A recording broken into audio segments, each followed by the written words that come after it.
네, 오늘 예배 나오신 여러분 주님의 이름으로 환영합니다. 하나님의 풍성한 은혜와 은총이 여러분에게 있기를 바랍니다. 개구리 올챙이적 모른다, 이런 속담 아시죠? 네, 개구리 올챙이적 때를 모른다. 자신이 지금 개구리는 이 연못에서 이 물속과 또 육지, 이 수륙 양생하는 그러한 동물이잖아요. 이 개구리가 연못 밑에서 헤엄치고는 올챙이를 보면서 모르는 거예요. 쟤네들 왜 꼬리가 있고 왜 다리가 있지? 이걸 모르는 그런 이야기입니다. 한마디로 자신의 이전의 과거는 다 잊고 지금의 모습에 도취되어 있는 그러한 사람, 그런 현상에 대해서 하는 비유적으로 비꼬는 그런 속담이죠. 오늘 사도 바울은 사랑하는 에베소 성도들에게 편지를 쓰는데 2장에 들어서서 갑자기 에베소 성도들의 과거의 모습을 갑자기 기록을 하고 있어요. 1장에 있는 내용이 하나님의 은혜와 그 영광의 풍성과 성도들의 존귀와 주님의 그 복음의 능력에 대해서 쭉 말씀하시다가 또 교회의 영광 말씀하시다가 2장을 시작하면서 갑자기 성도들의 옛 모습을 기록을 합니다. 여러분, 우리들이 옛날의 과거의 이야기를 듣는다는 거 좀 마음 아픈 일일 수 있어요. 정말 숨기고 싶고 다시는 떠올리고 싶지 않은 나의 과거, 이런 것을 다시 얘기하는 것 자존심 상할 수 있습니다. 지금 나의 새로운 삶의 근간이 되고 새 힘이 되는 그것에 주목하고 싶지, 과거를 왜 기억하고 하겠습니까? 그런데 지금 성령이 충만한 사도 바울, 주님을 본받아 은혜와 사랑이 많은 이 사도 바울이 에베소 성도들의 과거를 지금 애써 상기시켜주고 있다는 거예요. 그런데 바울이 상기시켜주고 싶은 에베소 성도들의 이전 모습은 듣기에도 섬뜩한 내용들입니다. 어떤 내용들이냐면 우리가 읽은 대로 너희는 이전에, 예수 믿기 전에 또는 그리스도 예수 밖에 있었을 때 너희는 허물과 죄로 죽었다라고 해요. 죄로 죽었다. 여러분, 죽었다라는 게 이 허물과 죄가 뭡니까? 1절에 허물과 죄로 너희가 죽었었다라고 말해요. 이 허물과 죄는요, 한마디로 쉽게 얘기해서 인간의 원죄와 그것으로 해서 나 살면서 짓는 수많은 자범죄들, 살면서 짓는 죄들을 다 포함합니다. 그래서 이 허물과 죄라는 말은 사람이 태어나서 짓는 모든 죄를 망라하는 말이에요. 그래서 너희가 전에는 그 원죄와 삶에서 짓는 수많은 죄들로 너희는 죽었었다라는 말이에요. 죽었다라는 말은 무슨 의미냐면 영적으로 죽었다라는 의미를 말하는 거겠죠. 다시 말하면 하나님의 생명에서 떠나 있는 것을 말해요. 육신의 생명을 갖고 활력 있게 생기 있게 활동하며 살지만은 실상 너희는 죽었다. 다시 말하면 하나님의 생명에서 떠나 있다라는 거예요.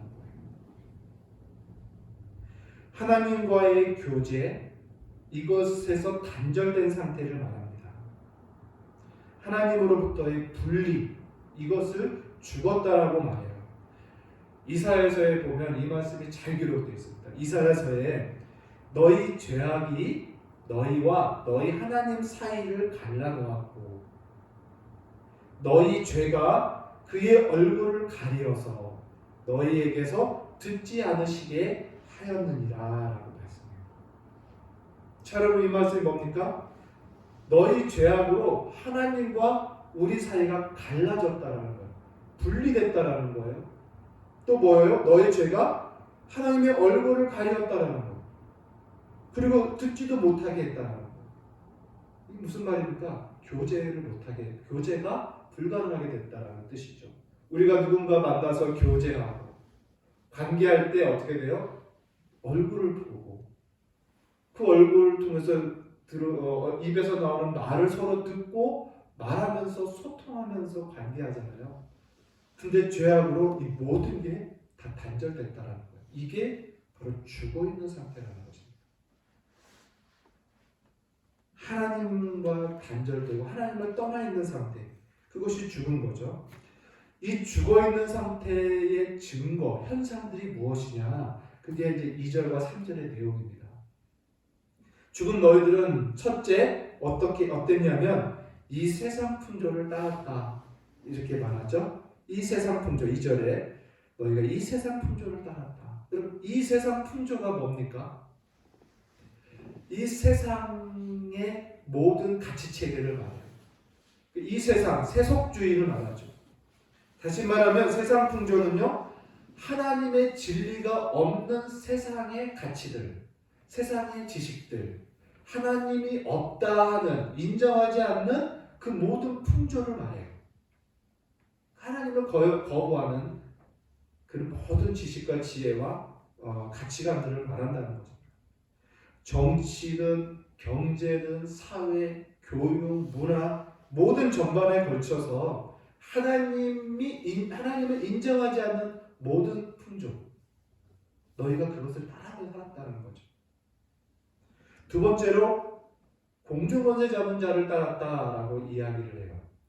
공중권세 잡은 자 누굽니까? 마귀죠. 부연 설명으로 2절에 보니까 너희가 공중권세를 따랐으니 곧 지금 불순종의 아들들 가운데 역사하는 영이라 이렇게 말했어요. 그러니까 마귀입니다. 마귀에게 종으로 살았다라는 것을 이야기하고 있는 거예요.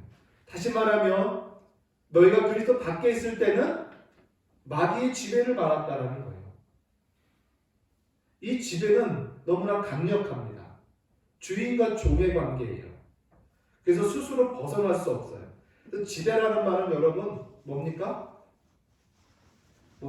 누군가가 어느 나라를 지배한다? 라는 의미 속에 뭐예요? 법 또는 원리 이것에 따라 움직이게 돼 있다라는 의미예요. 마귀의 지배를 받는다라는 건요, 마귀의 법에 따라 움직이는 거예요. 마귀의 법은 뭡니까? 전부 거짓입니다. 속임입니다. 어둠이에요. 빛이 없는 거예요. 그래서 마귀의 법은요, 많이 알고 많이 지식을 가졌다가 전부 거짓이에요. 전부 속임입니다. 진리가 진리인지 모르는 거예요. 서로 속이고 속고 사는 그런 법을 따라 살았다라는 거예요. 이렇게 그리스도 밖에 있는 자들, 구원받지 못한 자들, 그리스도의 구속의 은혜를 받지 못한 자들은 다 이렇게 마귀의 지배 아래에 있는 것을 이야기합니다. 저는 여기서 잠시 문맥을 진행하기 전에 이 부분을 조금 더 우리가 좀 생각하고 싶어요. 자, 여러분, 예수 밖에 있어요. 우리가 예수를 믿기 전에, 또 예수님이 나를 구속하시기 전에 우리와 또 인류는 어땠느냐? 마귀의 지배 아래 있었다라는 거예요. 그러나 이제 예수님의 구속을 받은 자들, 곧 구원받은 우리는 이제 지금 누구의 지배를 받고 있습니까? 그리스도의 지배를 받고 있어요. 다시 말하면 마귀의 지배에서부터 해방됐어요. 벗어났다는 뜻입니다. 마귀의 통치, 마귀의 주권에서 벗어났어요. 자유케 되었다는 거죠. 그래서 우리는 이제 그리스도의 나라에서 그리스도의 법의 지배를 받아 그리스도의 통치 아래에 있는 자들이라는 거예요. 주인이 바뀌었습니다. 여러분, 이 사실이 매우 중요해요. 그래서 우리는 이제 이전에 이런 거짓이나 속임, 어둠, 죄, 이런 지배, 이런 법을 따라 사는 것이 아니라 반대로 진리, 밝은 빛 가운데 거룩함, 의로움, 이런 법을 따라 사는 사람으로 우리가 바뀐 거예요. 그 법의 지배 아래에 있어요, 저와 여러분이. 이게 놀라운 사실입니다. 그래서 여러분, 우리는 마귀와 죄와 사망의 권세에서 해방됐다라는 이 로마서 말씀을 배웠잖아요. 이 말씀 항상 기억해야 됩니다. 그래서 이 지배력을 상실한 그 마귀의 유혹에 우리가 우리 자신을 내어드려서는 안 돼요. 결국 이제 마귀는요, 더 이상 자신의 힘으로 우리를 죄로 끌고 가지 못해요. 마귀의 지배에서 벗어났기 때문에요, 우리를 마귀 직접 끌고 가지 못한다는 뜻입니다. 다만 무엇이에요? 이 세상 풍조, 하나님이 없다는 모든 가치관들과 세상의 유혹들, 그리고 내 안에 있는 육신의 정욕, 이것들이 맞물려서 사단이 이것을 유혹하는 거예요. 그래서 우리를 시험하는 것입니다. 신자를. 결코 우리를 직접 죄악으로 끌고 가지 않는다는 거예요. 못한다는 것입니다. 우리는 그리스도와 그의 은혜의 지배 아래 있어요. 그래서 중요한 것은 우리가 이 어디에 관점과 어디에 마음에 주목해야 되느냐, 그리스도와 그 은혜와 그 진리에 주목하며 사는 그 모습이 우리에게 있어요. 여러분, 이 내용은 기독교 이 성화의 교리에 있어서 매우 중요한 원리입니다. 중요한 원리예요. 우리의 개인의 자력으로 우리가 성화를 이루지 못해요. 오직 우리가 누구인지를 알고 은혜 아래 있다라는 것과 그리스도의 진리의 지배 아래 있다라는 것을 기억하고 내 영을 그 진리와 그 은혜에 계속 주목하며 내 영을 거기에 순종하는 거예요. 그게 성화의 길입니다. 자, 예수 밖에 있는 우리들과 또 구속받지 못한 인류들의 이 섬뜩한 모습들입니다. 다 공중권세 잡은 자의 종으로서 살았다는 거죠. 그리고 불순종 아들들 가운데 역사하는 영이라고 되어 있는데, 다 또 이 죽어 있는 것의 현상이 무엇이냐? 바로 불순종이에요. 불순종. 그래서 불순종은 하나님을 믿지 않는 데서 나오는 또 열매, 증거가 될 수 있어요. 불순종. 그리고 세 번째가 바로 우리는 육체의 욕심을 따라 살았다라고 또 3절에 이야기하고 있습니다. 육체의 욕심을 따라 살았다. 여기서 말하는 육체의 욕심은요, 여기서 말하는 육체는요, 이 몸, 영어로 바디를 말하는 게 아니라 이 육체가 요구하는 소욕이 있어요. 육체가 요구하는 정욕, 그 욕심, 그것을 따라 살았다는 거죠. 이전에는. 그러고 또 이어서 뭐라고 말합니까? 육체와 마음이 원하는 것을 하여, 또 이렇게 또 설명되고 있어요. 이 육체와 마음이 원하는 바를 행했다라는 것은 또 무슨 말이냐면, 육체의 소욕과 함께 인간 내면에 있는 어떤 자기 중심적인 본성, 이기적이고 불합리한 이런 자기 본성, 타락한 본성을 말해요. 그래서 의와 정의를 행하기보다는 자기 유익을 위해서 모든 것이 몰입되어 있는 그런 왜곡된 형상 또는 본성을 이야기해요.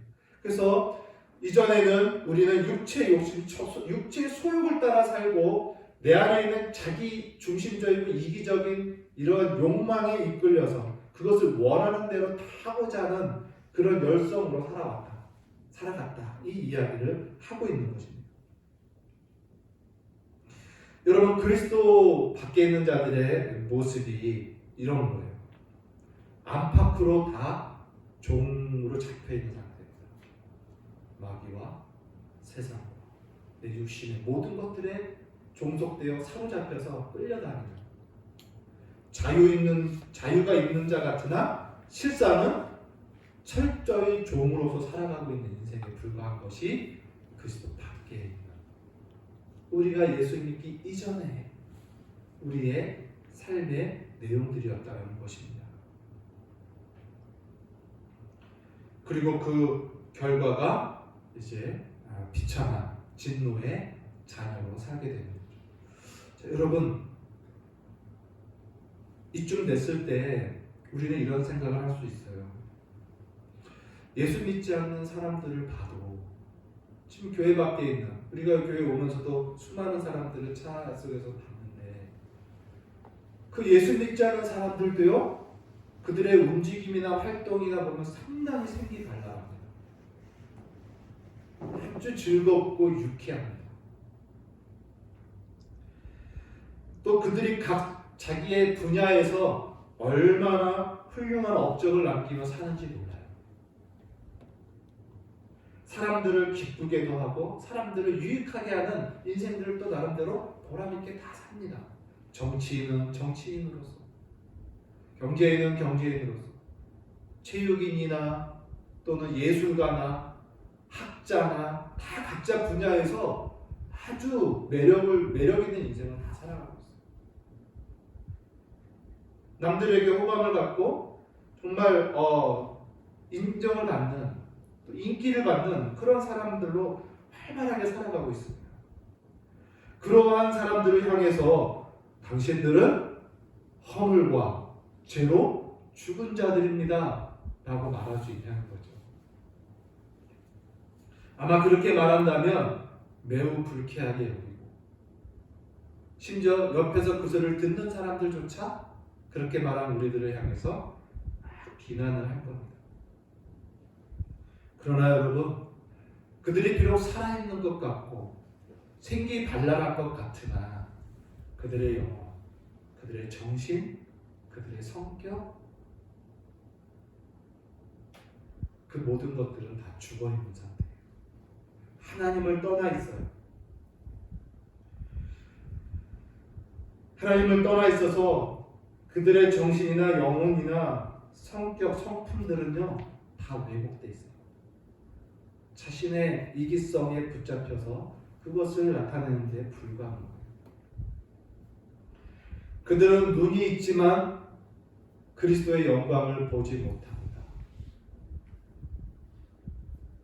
그들은 귀가 있지만 하나님의 음성, 성령의 음성을 듣지 못해요. 죽어 있는 거예요. 그들은 가슴을 갖고 있지만 하나님의 사랑을 몰라요. 인격적으로 하나님을 알지 못합니다. 그래서 하나님을 아버지라 부르지도 못합니다. 사는 거죠. 믿는 신자들에 대한 존중감이 없는 거예요. 그들과 교제하고 싶은 갈망 자체가 없어요. 마치 하나님에 대해서 아무런 반응을 하지 못하는 시체와 같은 죽어있는 겁니다. 성경이 말하는 오늘 너희가 그리스도 밖에 있을 때 죽어 있었다라고 말하는 것이 바로 이와 같은 겁니다. 그 결과가 이제 3절 마지막 부분에 나오죠. 그렇게 죽어있는 너희들이 하나님을 그렇게 대적하고 그렇게 공중검제 잡은 자를 따르고 또 육체의 욕심을 따르고 세상 풍조를 따르며 살았던 너희들의 결과가 어떻게 되느냐, 바로 본질상 진노의 자녀가 되어버렸다라고 말합니다. 본질상 진노의 자녀.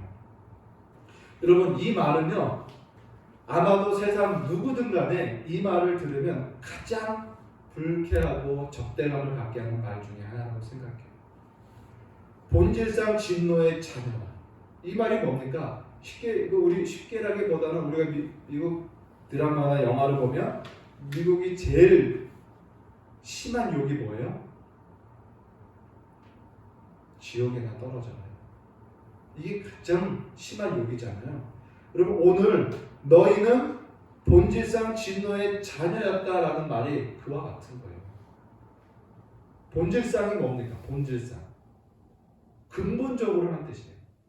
근본적으로, 태생적으로 너희의 기원이 이런 의미입니다.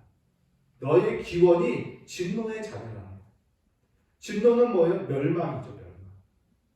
너희는 태생적으로, 너희는 근원이 멸망의 자손이라는 거예요. 자손은 또 뭡니까? 자손? 자녀? 네, 후손이라는 후손.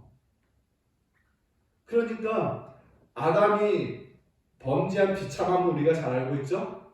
너희는 태생적으로 멸망받을 아담의 후손임이 증명됐다는 거. 여러분, 이 말만큼 정말 섬뜩한 말은 없는 거죠. 근데 결과적으로 우리가 다 이렇다. 오늘 사도 바울이 사랑하는 성도들에게 그들이 예수 믿기 전에 그들이 세상 우상을 쫓고 세상을 쫓아다니고 그리스도를 알지 못했을 때 자기 육신의 욕심대로 마음껏 살아갔던 그들의 인생에 대해서 바울이 다시 한번 상기시켜주고 있습니다. 그리고 너희는 본질상 진노의 멸망의 자손이었다 라는 명확한 진단을 다시 한번 하고 있어요. 사랑하는 성도 여러분, 이 말이, 이 성경의 이 진단이 여러분 너무 비관적입니까? 불쾌하게 들리십니까? 자기 자신에 대해서, 나 자신에 대해서 당신은 이런 사람입니다라고 말할 때 여러분 어때요? 또 내 가족들, 내 부모를 향해서 당신의 부모는 마귀의 종이요, 세상 육신의 욕심을 따라 사는 사람이었고 본질상 진노의 자녀입니다 라고 말합니다. 내 사랑하는 자녀들, 내 남편, 내 아내를 이렇게 말한다. 또 내 사는 친구들, 함께 일하고 있는 내 동료들, 훌륭한 사회 구성원들 가운데 훌륭한 사회인들을 향해서 성경의 이 진단을 할 때, 이 말을 들을 때 여러분 마음에 어떤 마음을 갖느냐라는 그리스도인들조차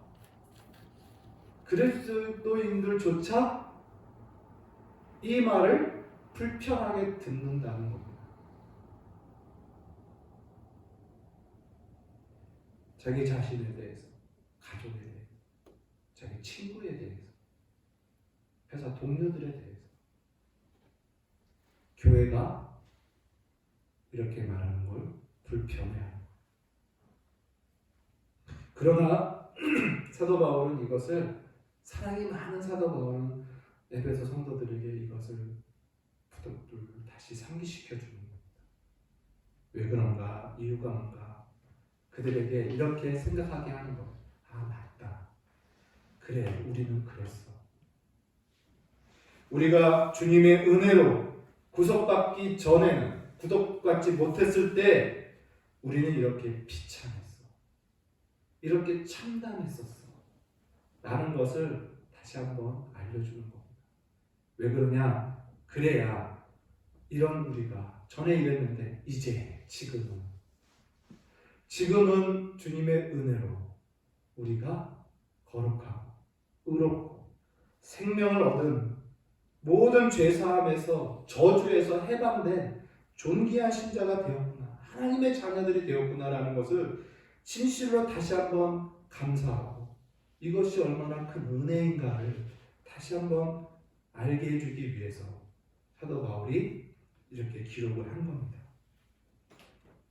여러분, 그래서 우리가 우리의 이전의 모습을 잃어버리는 것은요, 상당히 생기 있고 긍정적인 인생을 살 것처럼 생각하지만 그렇지 않아요. 오히려 우리의 이전에 엇되어 있는 모습을 잘 기억하고 있는 것이 우리에게 훨씬 유익입니다. 여러분, 외식자들이 어떤 자들이냐면요, 우리 성경의 서기관들과 바리새인들이 외식자들의 대표인데, 그들이 왜 외식자라는 예수님에게 그런 경고를 받았는가라는 거. 뭐가 외식입니까? 외식. 그들의 문제는 무엇이었냐면, 자신들은 한 번도 죄인인 적이 없었다는 생각을 갖고 살아가는 사람들이었어요. 자신들은 한 번도 죄인인 적이 없었다라는 생각인 거예요. 그래서 자신들은 근본적으로 의로운 자라는 인식을 어느 순간부터 갖고 살아왔기 때문에 그들에겐 겸손이라는 게 보이지 않아요. 그게 외식입니다. 에베소 성도들도 그리스도 예수 안에서 은혜와 은총을 많이 경험했어요. 신령한 은총들을 경험합니다. 신자의 삶을 오랫동안 살아갑니다. 그러다 보니까 어떤 의식을 갖게 되냐면, 나도 이제 그리스도 예수 안에서 의로운 자라는 그 교리를 믿고 살면서 내가 죄인 적이 없던 것처럼 생각하면서 살아가고 있는 거예요, 어느 순간. 그래서 지금 죄인들을 보면 혐오감이 생깁니다. 지금 뭔가 부족한 사람들을, 교회 안이든 교회 밖이든 죄 가운데 있고 그런 부족한 가운데 있는 사람들을 보면 비웃는 거예요.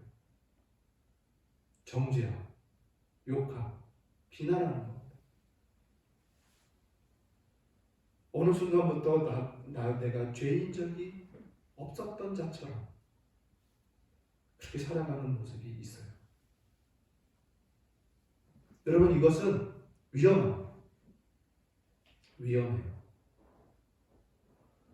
복음은 우리에게 큰 은혜와 힘과 능력과 정말 긍정적인 그런 소망을 우리에게 주는 말씀입니다. 그래서 많은 사람들이 이전에 어둡고 자신의 비참함을 자꾸 생각하는 것을 상처요, 불쾌요, 그것을 우리가 잘못으로 생각하는데 그렇지 않습니다.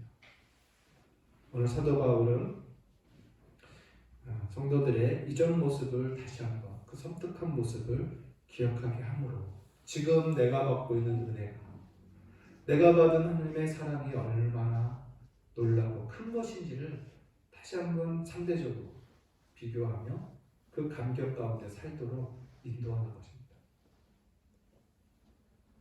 여러분, 저와 여러분, 이 외식자의 뒤를 걷지 않기를 바라요. 외식자의 마음에는 어떤 사람들이냐, 아까 말한 대로 정죄와 비판,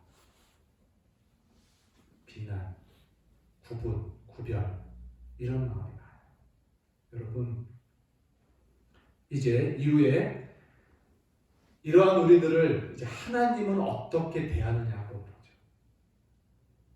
정말 하나님은 이렇게 섬뜩하고 비참한 우리들을 하나님은 어떻게 대하셨는가? 외식자와 다르게 우리 하나님은 4절을 같이 한번 읽어볼까요? 긍휼이 풍성하신 하나님이 우리를 사랑하신 그 사랑으로 인하여. 우리 하나님은요, 이 추하고 악하고 볼품 하나 없는 이 인생, 마귀의 종로다, 온갖 죄악 가운데 있는 인생을 어떻게 해요? 불쌍히 여겼다. 외식자들은 감히 흉내도 낼 수 없는 마음을 하나님은 가지십니다. 보이십니다. 바로 그들을 향하여 긍휼히 여기셨다. 긍휼히 여기셨다. 여러분, 긍휼이 무엇일까요? 긍휼.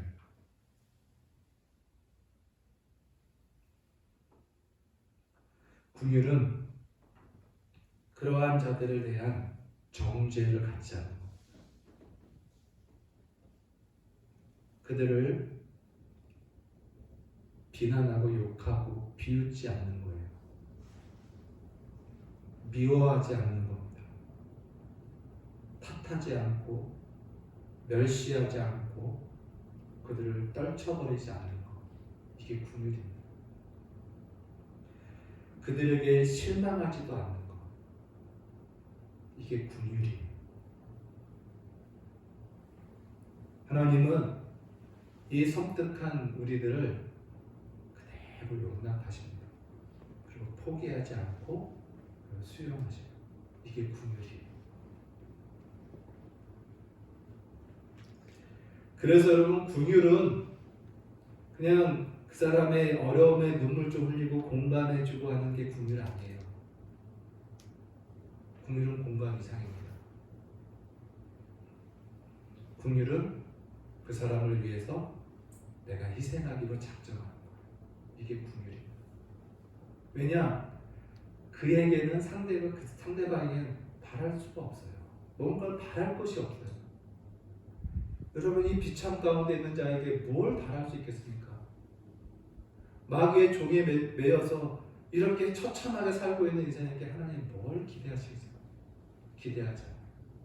그를 불쌍히 여기고 하나님이 그를 위해서 희생하는 것, 이게 긍휼입니다. 우리의 어떠함에 따라 대하는 태도가 달라지는 것이 아니라 자기의 기분과 자기의 유익을 위해서 상대를 관계하는 게 아니라 오직 그가 다시 살아나고 그가 회복되기만을 위하여 자신을 부인하고 헌신하고 희생하는 것, 이게 긍휼입니다. 오늘 우리 하나님께서 이 1절과 3절까지 나온 그리스도 밖에 있는 우리죠. 예수를 알기 전에 우리 죄 가운데 있는 우리들을 보시고 보이신 반응이 뭐냐? 긍휼입니다. 우리를 그냥 불쌍히 여기시고 탓하지 않으시고 우리를 긍휼히 여기시고 이제 하나님께서 5절에 허물로 죽은 우리를 불쌍히 여기사 그의 아들과 함께, 그리스도 예수죠.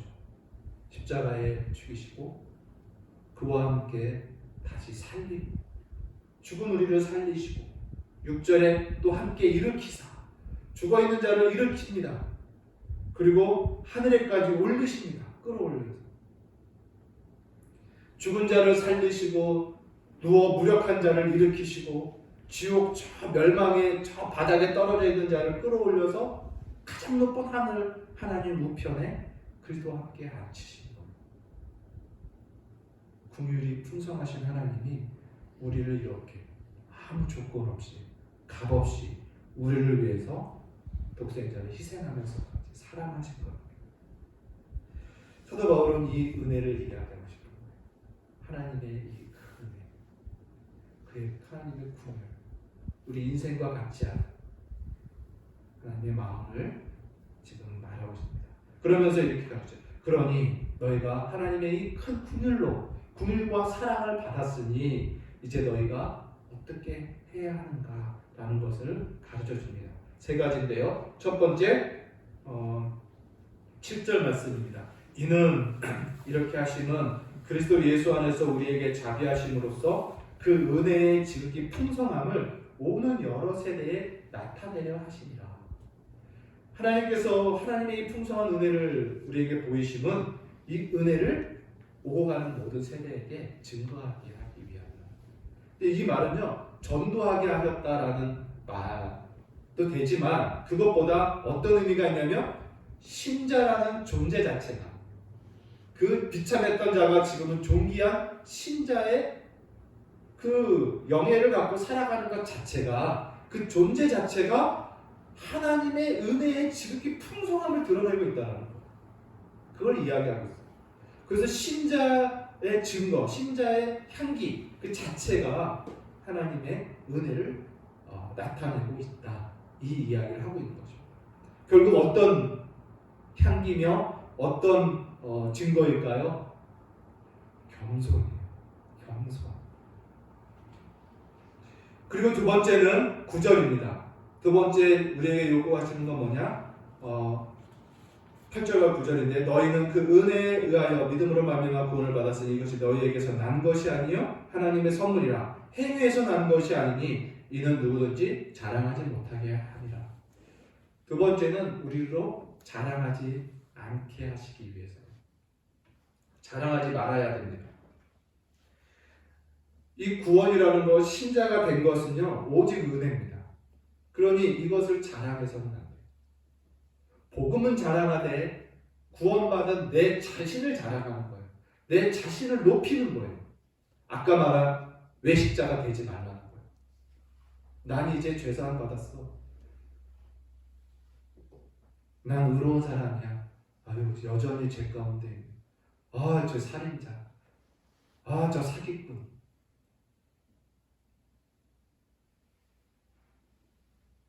욕할 수 없다라는 거죠. 구분할 수 없어요. 외식자가 되지 말라는 거죠. 세 번째는 선한 일을 위하여 지음받았다라는 것을 이야기합니다. 그 선한 일을 하라는 말씀이죠. 이 선한 일도 10절에 보니까 우리는 그가 만드신 바라 그리스도 예수 안에서 선한 일을 위하여 지으심을 받은 자니 이 일은 하나님이 전에 예비하사 우리로 그 가운데 행하게 하려 하시니라. 이제 우리가 이렇게 은혜로 구원받고 자랑하지 않으며 너희는 선한 일을 위하여 지음을 받았다라고 말해요. 그래서 신자들은 이제 선한 일을 행하며 살게 되어 있다라는 것을 말합니다. 선한 일을 하라는 거죠. 근데 이것도 여러분 우리의 자력의 힘으로 선한 일을 하라는 명령이 아닙니다. 이 말씀을 읽어보면요 너희는 만드신 바라는 거예요. 너희는 선한 일을 하도록 만들어진 바라. 우리 안에 선한 일에 대한 할 수 있는 그것이 할 수 있게끔 만들어졌다라는 의미가 들어있어요. 그리스도 안에서 선한 일을 위하여 지으심을 받았는데 어떻게 해요? 이 일은 하나님이 전에 예비하신 거라는 거예요. 우리가 에베소 1장에 배웠지만 창세 전에 주님이 예비하신 우리를 선한 일을 하는 자로 새롭게 지으신 새로운 그 선한 일을 할 수 있는 존재로 주님이 예비하신 거예요. 그 예비하신 대로 우리가 지금 그리스도 안에서 되었다라는 걸 말해요. 그러니 선한 일을 하는 것조차도 실상 뭐예요? 공로가 아닌 주님이 예비하신 은혜로 선한 일이 되어지는 거죠. 내가 많은 선한 일을 해도 그것이 만드신 바로 인하여 되어졌다라는 거예요. 자랑할 것이 하나도 없다라는 걸 이야기합니다. 모든 이 선한 일의 동력이 바로 하나님의 은혜라는 것을 가르쳐주고 있습니다. 우리가 지난주에 배운 대로 사도 바울이 너희 안에 이것이 있기를 있는 것을 알기를 원한다. 그 중에 하나가 뭡니까?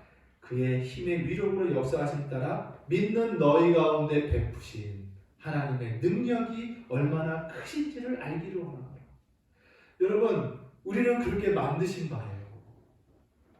아까 그 전에 있을 때는 불가능한 존재, 그 자체가 불가능해요. 근데 지금은 만드신 바예요, 주님께서. 우리를 비참해서 건지시고 선한 일을 할 수 있는 존재로 만드신 바가 되었어요. 이제 그 은혜로 힘입어서 우리는 그 일을 행하면 되는 것입니다. 그 능력이 우리 안에 역사하고 있어요. 선한 능력이 역사하고 있어요.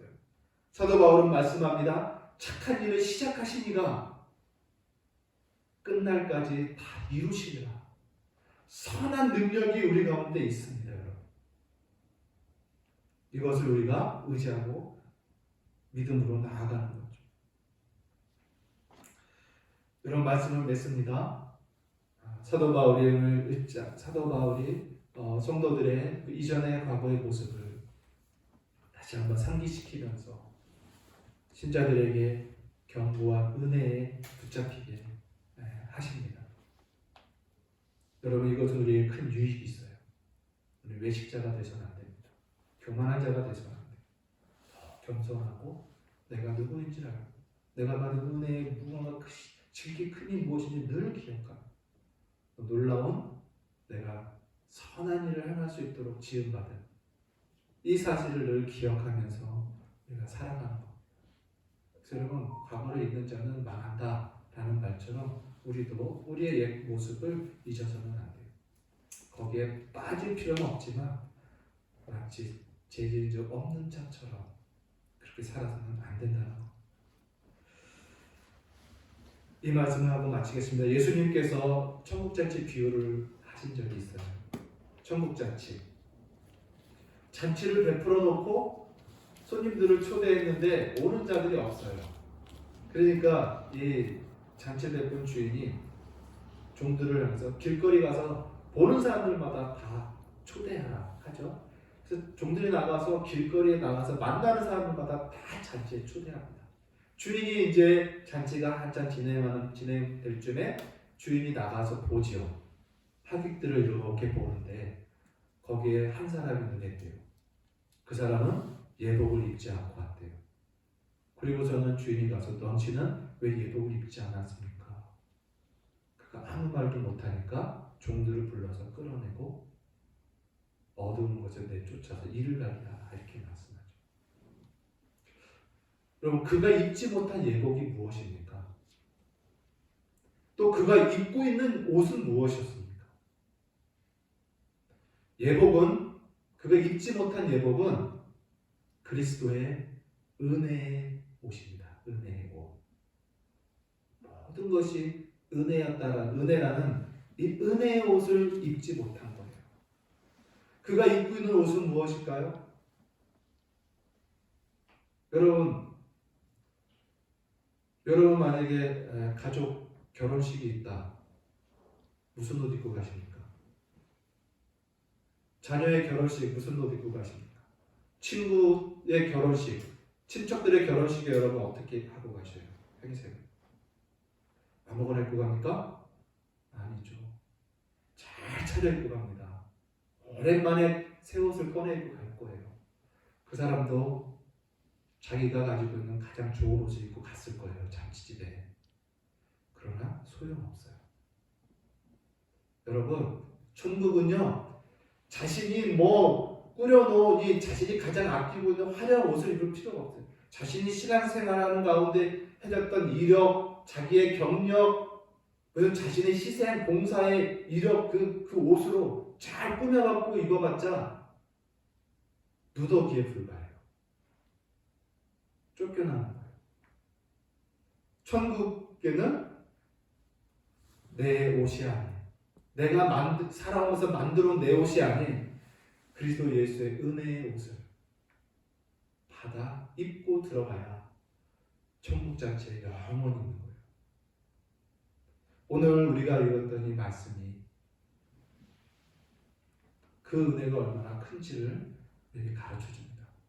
사랑하는 성도 여러분, 오늘 말씀을 굳게 기억하시고 하나님께서 우리에게 베푸신 은혜가 얼마나 큰지를 감사하며 찬성하며 사는 귀한 성도 되시기를 주님의 이름으로 축복합니다. 기도하겠습니다. 하나님 아버지, 은혜와 사랑 감사합니다. 오늘 말씀을 통해서 그리스도 밖에 있는 우리가 내가 얼마나 비참하며 정말 한심하며 악한지를 다시 한번 상기할 때 나 같은 자를 긍휼히 여기사 불쌍히 여기사 버리지 아니하시고 품으사 사랑하시는 하나님의 그 의신 은혜와 사랑을 다시 한번 찬송하며 감사를 드립니다. 오 하나님 아버지, 우리에게 자고하는 마음과 정죄하는 마음과 악한 마음과 교만한 마음을 멸하여 주옵시고 날마다 겸손하며 더 긍휼히 여기며 주님의 형상을 본받아 사랑하며 살아가는 귀한 종들 되게 하여 주옵소서. 예수님의 이름으로 감사하며 기도합니다.